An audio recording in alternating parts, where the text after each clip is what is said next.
છોકરાઓમાં એટલા જનૂન આવી ગયા છે કે તે નીચું નમતા ભૂલી ગયા છે સાહેબ, કે ઝૂકેગા નહીં સાલા. 18 વર્ષથી નાના બાળકો બંનેઓમાં કંઈક બાજવાનું થયું અને એક છોકરાને જનૂન ચડ્યું, બીજાને મારી દીધી ચાકુ. આવી જ ઘટના ફરી એકવાર અમદાવાદના ઘાટલોડિયામાંથી સામે આવી છે. હજી પેન્સિલ પકડીને બેસવાનું હોય તો ચાકુ પકડીને શેના બેસે છે? આ છોકરાઓમાં આટલા જનૂન આવે છે ક્યાંથી? આજના ગીતો, આજની ગેમો, આજના ફ્રેન્ડ સર્કલની વાતો. બાળક એક કાચી માટી હોય, તમે એને જમતા શીખવાડશો, ખાતા શીખવાડશો, રમતા શીખવાડશો, ચાલતા શીખવાડશો, એવી રીતે જ કરવાનું છે. એમાં એ પણ એવું કહે છે ચાણક્ય નીતિમાં કે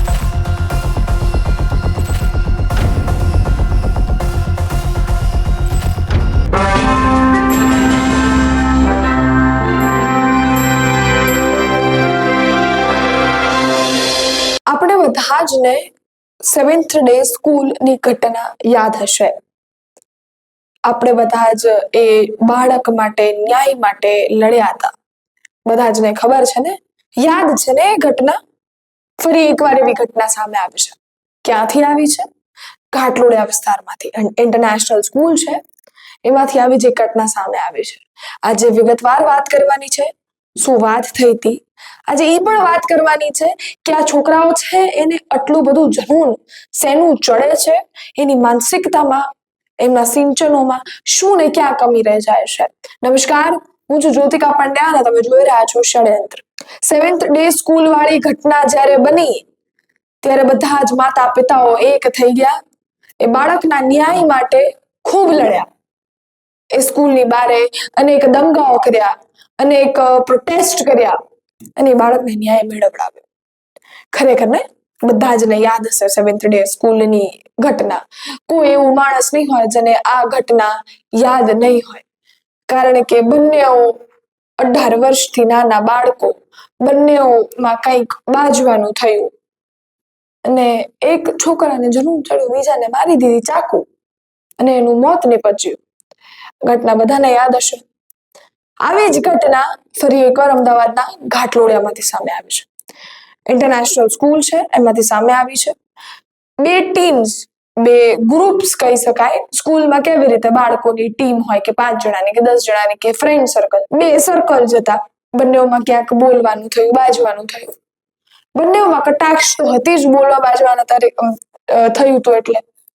પણ એ કટાક્ષ જાતા જાતા હાથાપાઈ સુધી પહોંચી, મારામારીએ પહોંચી અને એટલું બધું જનૂન ચડી ગયું ભાઈ કે છરી વડે ઘા ઝીંકવાના ચાલુ કર્યા. આ છોકરાઓમાં આટલા જનૂન આવે છે ક્યાંથી? મને એ ખબર નથી પડતી કે હજી પેન્સિલ પકડીને બેસવાનું હોય તો ચાકુ પકડીને શેના બેસે છે?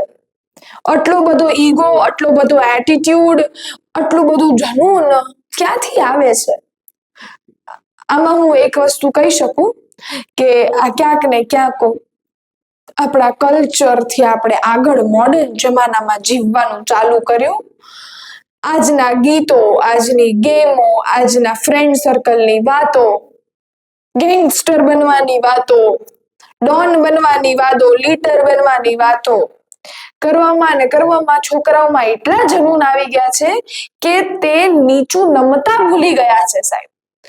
એનું ભૂલ હોય તો એ નમશે નહીં, એમ કહેશે કે ઝૂકેગા નહીં સાલા. અનેક વસ્તુઓ એવી થાય છે જેનાથી બાળકોના માનસિકતા ઉપર ફરક પડતો હોય છે. આપણને એવું લાગે છે કે બાળક જોઈને ભૂલી જશે, પણ એવું નથી હોતું. સીધી સાધારણ વાત કરું, તમારા ઘરમાં કોઈ નાનું બાળક જન્મ્યું છે, એને જમતા, ખાતા, પીતા કાંઈ જ નથી આવડતું, બરાબર ને? તમે એને જમતા શીખવાડશો, ખાતા શીખવાડશો, રમતા શીખવાડશો, ચાલતા શીખવાડશો, એવી રીતે જ કરવાનું છે. બાળક એક કાચી માટી હોય, જેને તમે ઘડશો એમી ઘડાશે. તો આ 18 વર્ષ સુધીની ઉંમર એવી જ છે જેમાં એવું જોશે, એવું કરશે, એવું શીખશે, એવું જે એની ઉપર અમલીકરણ કરશે. આપણે એમ કહેતા હોઈએ છીએ કે બાળક જોઈને છોડી દેશે, પણ એ બાળક જોશે, એ બાળક શીખશે ને, બાળક એના ઉપર પણ અમલીકરણ કરવાની કોશિશ કરશે. તમને મારી વાત પર વિશ્વાસ ન હોય તો એક મહાન નામ હું તમને જણાવીશ, જે હાલ જીવિત તો નથી, ચાણક્ય.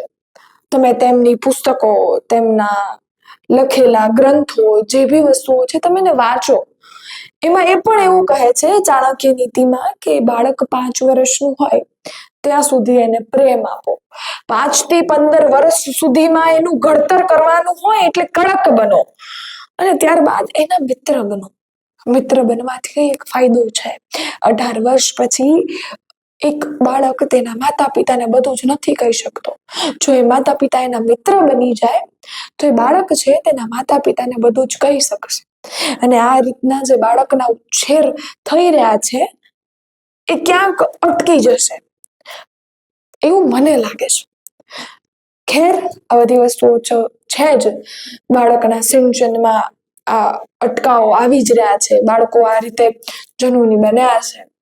અને ફરી એકવાર ઘાટલોડિયામાંથી આવી ઘટના સામે આવી છે. અમદાવાદ પોલીસ આની ઉપર દોડતી થઈ છે, કાર્યવાહી હાથ ધરી છે. શું કાર્યવાહી થાય છે, શું વસ્તુ આવે છે, હું મારા પ્લેટફોર્મ ઉપરથી તમામ અપડેટ્સ તમને જણાવીશ. પોસિબલ હશે, શક્ય હશે તો ઘાટલોડિયા વિસ્તારમાં જઈએ, સ્કૂલમાં જઈએ, તેમના પ્રિન્સિપલ સાથે બધા સાથે વાત કરવાની પણ કોશિશ કરીશું. પણ ત્યાં સુધી તમારા અભિપ્રાય શું છે તે મને કોમેન્ટ્સમાં ચોક્કસથી જણાવજો. જો મારી ચેનલ તમને ગમતી હોય, મારા માહિતી તમને પસંદ આવતી હોય તો લાઈક, શેર, સબસ્ક્રાઇબ કરવાનું ભૂલશો નહીં મારા વિડીયોઝને. તેમજ રજા આપજો. ફરી એકવાર મળીશું આવી જ માહિતી સાથે. જય હિન્દ, જય ભારત.